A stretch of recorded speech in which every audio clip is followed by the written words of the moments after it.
Joe Chabak, je redirai un mot sur lui tout à l'heure, a annoncé sur son fil Twitter qu'un de ses collègues avait réussi à publier un papier scientifique entièrement généré par une IA en passant le plus haut niveau de certification, c'est-à-dire de peer reviewing, de revue par les pairs, et en ayant été accepté pour être présenté à une conférence.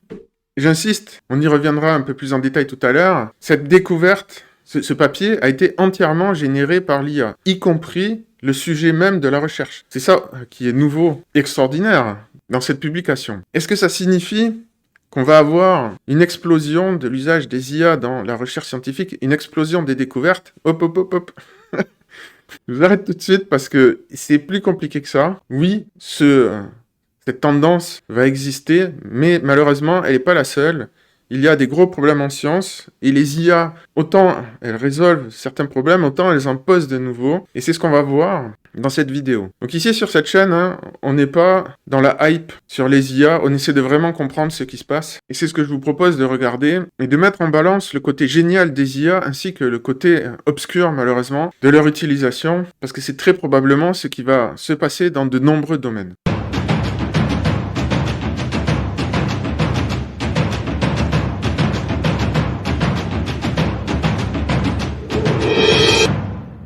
Un mot sur Joe Chabak, c'est un chercheur en sciences cognitives que j'aime beaucoup, dont je m'inspire pas mal pour mes propres travaux sur l'agentivité. Ici, par exemple, dans ce tweet, il définit une échelle de la lucidité, ou de l'agentivité, en fait, ça se rejoint beaucoup. Bref, je m'étends pas là-dessus, c'est pour ceux qui sont intéressés, c'est quelqu'un à suivre, si ces questions-là vous intéressent. Donc on va y revenir, mais je vous montre un petit peu ce qui se passe dans le domaine de la recherche actuellement. Donc on a Zoki, et je vais vous présenter rapidement ce qu'il a réalisé, pour que ce soit bien clair. Et ce qui est assez extraordinaire, c'est ceci, c'est que c'est lui-même qui a décidé, qui a trouvé son sujet de recherche, qui a proposé une solution, qui a rédigé un papier, et qui l'a fait de manière autonome. Là, c'est expliqué que les humains ne sont intervenus après que pour, grosso modo, de la mise en forme, pour faire quelques graphiques, remettre en forme les citations, ce genre de trucs. Comment c'est possible qu'il arrive à trouver lui-même les problématiques à résoudre? En fait, c'est pas si difficile que ça. Si vous avez déjà lu des papiers scientifiques, souvent, à la fin, il y a une partie discussion dans laquelle les chercheurs expliquent les limites de leurs recherches et ce qu'il faudrait faire pour les prolonger et trouver d'autres choses. Donc c'est probablement là-dessus que l'outil s'est basé, mais ça reste quand même un exploit. Et n'oubliez pas que il l'a fait avec des IA qui seront plus jamais aussi mauvaises. Donc, ça ne peut que s'améliorer, on ne peut qu'avoir une explosion de recherche de ce type-là. À partir du moment où on a réussi à en faire une, on sait qu'il y en aura une autre, puis 10 autres, puis 100 autres, puis 1000 autres. Ça peut aller très vite. Du moment qu'on a validé une méthode à un moment donné. Et ici, c'est le cas. C'est pour ça que ce n'est pas du tout anodin, ce genre de papier. Même si la découverte qu'il a fait en soi n'est pas extraordinairement extraordinaire. C'est une recherche sur le jailbreaking. Voilà, c'est ici. Donc sur le contournement des mesures de sécurité qui sont mises en place autour des IA. C'est quand même assez intéressant dans le sens où c'est une IA qui a réussi donc à contourner les sécurités d'autres IA et à produire un papier sur ce sujet. Je vous montre d'autres cas un peu emblématiques de ce qui se passe dans la recherche avec les IA. Ici, on a un chercheur qui a utilisé Gemini pour faire des maths. Et ce qui est particulier, c'est que il dit que bien que la preuve n'est pas d'un niveau de difficulté très élevé, c'est la créativité qui l'a étonné. C'est-à-dire que l'IA n'a pas utilisé du tout une méthode à laquelle il aurait pensé lui. Et ça reste quand même une recherche mathématique assez poussée. Bon, je ne suis pas en mesure d'évaluer le niveau, mais en tout cas, c'est ce que dit le chercheur lui-même, que c'était une preuve assez complexe. Dans le domaine médical, vous en doutez, on a une explosion de recherche à l'aide des IA. Ici, on a une IA qui aurait identifié un nouveau matériau pour remplacer le lithium dans les batteries et qui pourrait en réduire l'usage de 70%. On verra si c'est avéré, mais des recherches comme ça, il y en a plein. Ici, c'est intéressant parce que c'est une étude sur les découvertes scientifiques faites par les IA. Donc on voit que grâce aux IA, les chercheurs découvrent 40% de plus de matériaux. Ça résulte dans 39% de plus de dépôts de brevets et 17% d'innovation dans les produits eux-mêmes en plus.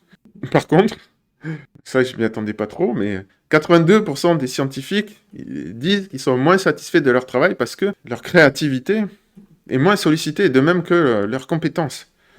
Donc là, évidemment, Je vais pas revenir sur le sujet, mais petit à petit, les IA remplacent non pas des métiers, mais des tâches. Et l'ampleur du phénomène risque d'être un véritable tsunami dans le monde du travail, et y compris donc dans le monde de la recherche.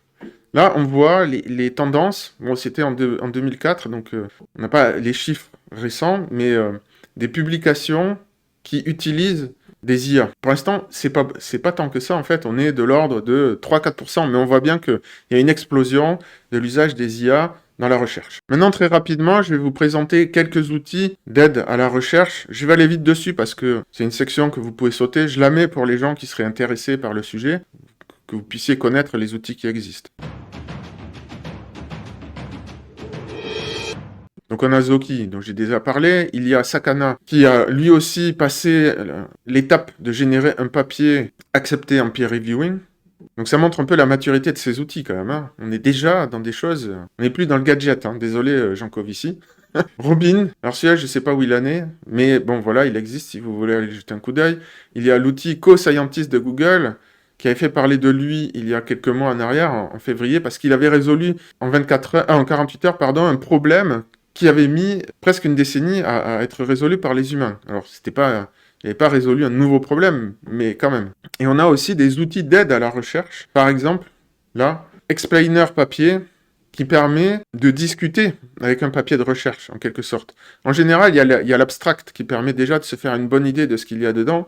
Et bien souvent, c'est la seule chose que lisent les chercheurs, et je confesse l'avoir fait de nombreuses fois aussi. Mais voilà, le genre d'outils qui sont en train de fleurir. On a Open Scholar, qui est une sorte de RAG, alors d'outils de recherche dans les documents, pour aider les scientifiques à faire des synthèses. Précisément parce que chaque année, on a 1,8 million de papiers scientifiques qui sont publiés. Et ça ne risque pas de diminuer justement avec l'arrivée des IA. On va en reparler tout à l'heure. Donc là, ça recherche dans la science ouverte, apparemment, où il y aurait 45 millions de papiers à explorer. C'est énorme. Alors en général, en tout cas, dans mon cas, souvent, je creusais des filons, c'est-à-dire que je trouvais un bon papier et ça m'amenait souvent à d'autres bons papiers. Mais là, bon, on atteint, avec ce genre d'outils, ça ouvre d'autres perspectives. Très intéressant aussi, alors j'ai pas accès à l'article, mais il y a des outils qui permettent de repérer les erreurs dans les autres publications. Ça, je trouve ça hyper intéressant. Si les IA sont capables de produire des publications, c'est qu'elles sont aussi capables de vérifier les autres. Et il se trouve qu'il y a énormément de publications scientifiques foireuses. Voilà.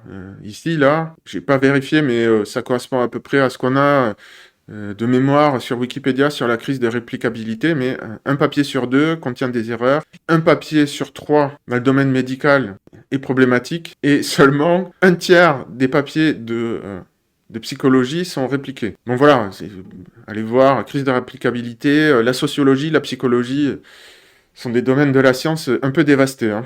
Bref, donc l'idée c'est que là aussi on a un autre outil, NerdBunny, qui peut aider à voir, s'il n'hallucine pas, à voir la qualité de ses outils, mais ça ne fera que s'améliorer, donc qui peut aider à repérer les erreurs dans les publications scientifiques. Et maintenant, j'en viens. Jusqu'ici, en fait, tout ce que je vous ai présenté, c'est plutôt enthousiasmant. On se dit, ça va accélérer et améliorer la recherche scientifique. Ouais, mais en fait, il y a un souci. Je vais vous mettre un extrait de Sabine. Elle a publié une vidéo récemment là-dessus. I've worried for some years now about the impact that artificial intelligence will have on science.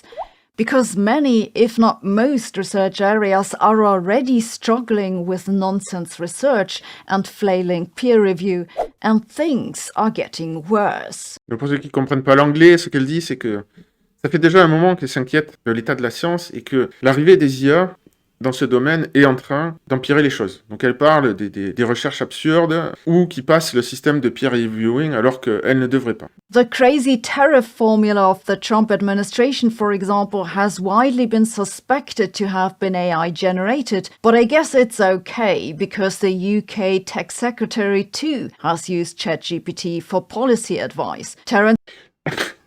Bon là, c'est une petite pique politique pour dire que la formule du tarif douanier de Trump avait très probablement été générée par ChatGPT. C'est pour dire que l'usage des IA, de manière pseudo-scientifique, ne concerne pas que les scientifiques. Ça se généralise. D'ailleurs, elle prend l'exemple d'un acteur, juste après, qui croit faire de la science grâce à ChatGPT.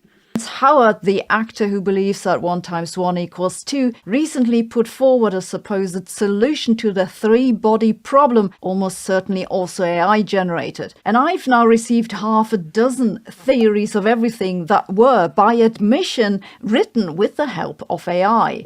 Donc pour l'instant, c'était juste pour planter un peu le décor avec la science amateur faite à travers les IA. Mais là, elle va parler vraiment maintenant du vrai problème. But that's only the tip of the iceberg, because AI is about to swamp the science literature. Donc elle dit que les IA sont sur le point de noyer la littérature scientifique. Donc elle parle de swamp, c'est noyer dans un marécage. January 2025, a group of economists demonstrated that current generative AI can rapidly mass-produce finance papers. Voilà, elle explique qu'ils ont fait un test et que dans le domaine financier, les IA étaient capables de produire très rapidement, massivement, des papiers de recherche économique, en s'inspirant de ce qui existe déjà. Et ici, on a un papier de recherche qui nous dit que 94% des papiers soumis en sciences qui utilisent l'IA ne sont pas détectés. Donc on a affaire à un phénomène massif qui amplifie les problèmes dont souffre déjà la science, notamment le paper mills, c'est-à-dire, pour ceux qui ne connaissent pas, que pour faire carrière dans la science, en fait, il faut publier. Et les scientifiques, petit à petit, ont développé des stratégies pour publier, pas forcément des bons travaux. Le problème, c'est que ceux qui financent la science ne sont pas à même de juger ce qui sont des bons ou des mauvais travaux, souvent. Donc il y a des usines de production de papier scientifique, de pseudo-papier scientifique, qui noient le poisson de la science. Et malheureusement, avec les IA, ça ne va faire que s'amplifier, parce que les incitatifs du système actuel sont ceux qu'ils sont. Et ce qui va se passer, c'est qu'en face, on va mettre d'autres IA pour vérifier le travail de ces papiers, probablement. Mais on va être un peu dans une course à l'échalote. En fonction des générations d'IA, on va avoir des IA qui détectent les erreurs dans d'autres papiers, puis d'autres IA qui arrivent à produire des papiers de meilleure qualité, mais qui sont tout aussi faux, mais que les premières IA n'arrivent pas à détecter, et etc., etc. Le problème là-dedans, c'est que la science va être noyée sous des tonnes et des tonnes de papiers et de vérifications faites par les IA, sur lesquelles, en fait, on ne saura pas vraiment si elles arrivent à détecter les bons des faux papiers. On saura qu'elles arrivent à les détecter, je sais pas, peut-être à 80%, à 90%, mais on saura jamais si tel ou tel papier est dans les 10% ou dans les 90%. Et face au volume de données qu'il y aura à traiter, les humains vont être complètement largués.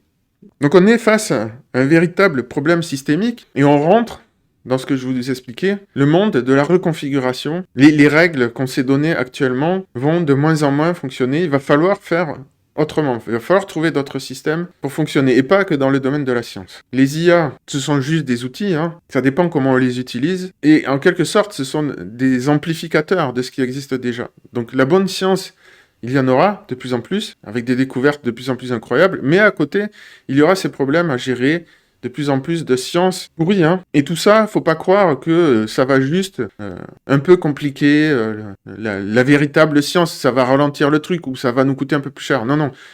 Toute cette fausse science, elle peut être utilisée à des fins politiques ou à des fins capitalistes. Des gens vont venir et dire « Ah ben regardez, moi je vous vends tel produit, c'est validé par la science, il y a tel et tel papier derrière. » Si on n'a plus confiance dans le système de production de la connaissance, c'est potentiellement très grave. Et là, je vous propose une solution potentielle. En tout cas, il y a des gens qui y réfléchissent et qui ont mis en place des nouveaux systèmes. Ici, c'est Brian Armstrong, le fondateur de Coinbase. Donc, c'est un cryptolord, on va dire, qui a lancé ce projet, Research Hub, que je trouve pas mal personnellement, qui permet de faire de la science ouverte et financé par le grand public, à travers les cryptos. Donc, s'il y a un sujet de recherche qui vous intéresse, eh bien, vous pouvez initier une bourse que les chercheurs derrière utiliseront pour financer la recherche. Et ensuite, les publications sont accessibles à tous et il y a un système de peer reviewing à l'intérieur avec des incitatifs plus sains que dans la recherche académique publique. Donc, je ne sais pas si ce système est parfait, je ne sais pas s'il est mieux, mais en tout cas, je suis assez persuadé que dans ce domaine comme dans d'autres, les choses ne vont pas être simples. Sur cette chaîne, on n'est pas, je le redis, dans l'enthousiasme, le hype face à la technologie, on essaie de comprendre ce qui se passe vraiment et à quoi se préparer. Et oui, il va y avoir beaucoup de très bonnes choses que ces IA et la science vont nous amener, mais on va être obligé, d'une manière ou d'une autre, de réformer dans beaucoup de domaines nos nos manières de fonctionner, nos institutions. Hier, j'écoutais Yogi Endlin, un penseur que je connaissais pas du tout, qui parle de biosémiotique. Extrêmement intéressant, je l'ai mis dans les penseurs des Lumières 2.0. Il a proposé une synthèse qui est très similaire, je me compare pas à lui, mais à ce que je vous propose sur cette chaîne. Moi, je fais de la vulgarisation de ces gens-là. Et il a dit quelque chose que j'ai trouvé... Il a sorti une formule que j'ai trouvé qui résumait bien la situation. Nous avons des instincts du paléolithique. Et à titre personnel, je ne vois pas ça comme une mauvaise chose, mais c'est un fait.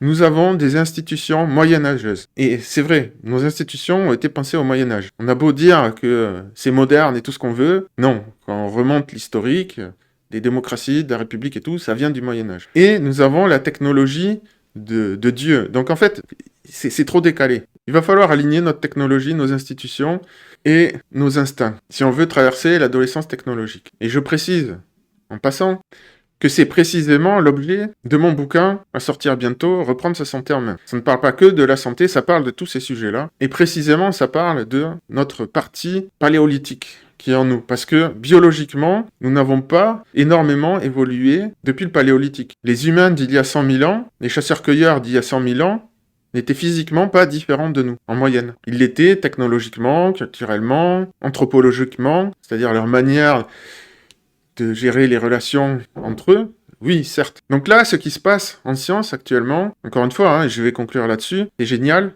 Il y a plein de découvertes qui vont être faites, mais il ne faut pas se voiler la face. Il y a un côté obscur derrière qui va bouleverser et l'équilibre entre le côté clair et obscur de la force, on va dire, va bouleverser complètement le monde dans tous les domaines. Ce qu'on a connu comme révolution avec Internet, avec l'arrivée même de l'électricité, des voitures, des réseaux sociaux, n'est rien, je pense, à côté de ce qui nous attend. N'oubliez pas de liker, commenter, partager, abonnez-vous, mettez la cloche, tout ça, patin couffin, vous connaissez le refrain. Et dans les prochaines vidéos, on va continuer à examiner tout ça, comment on navigue à titre personnel et collectif dans le changement de civilisation qui est en train de se déployer sous nos yeux.